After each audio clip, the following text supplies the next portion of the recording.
তোমার জন্ম কি বার ছিল ক্যালেন্ডার ছাড়াই তুমি কিন্তু বের করে ফেলতে পারবা। একজনের জন্ম তারিখ ধরো 12 জানুয়ারি 2005। 2005-এর এই লাস্ট 2 ডিজিট তুমি নোটিস করবা। 5-এর আগের সংখ্যাটা হচ্ছে 4, আমরা 4 লিখে ফেললাম। এরপর এই 4 সংখ্যার মধ্যে লিপ ইয়ার কতবার আসে? সো 4-এর মধ্যে লিপ ইয়ার আসে জাস্ট একবার। এরপর 12 তারিখ বছরের কততম দিন? 12তম দিন। সো আমরা 12 যোগ করে ফেলবো। টোটাল যোগফল আসছে 17। এখন আমরা 17কে 7 দিয়ে ভাগ করব।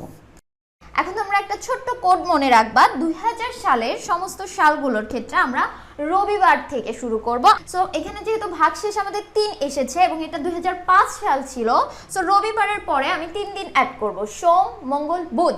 দ্যাট মিন্স 12 জানুয়ারি 2005 সাল ছিল বুধবার। এখন তোমার জন্ম কি বার ছিল তা তোমরা কমেন্টে জানাও।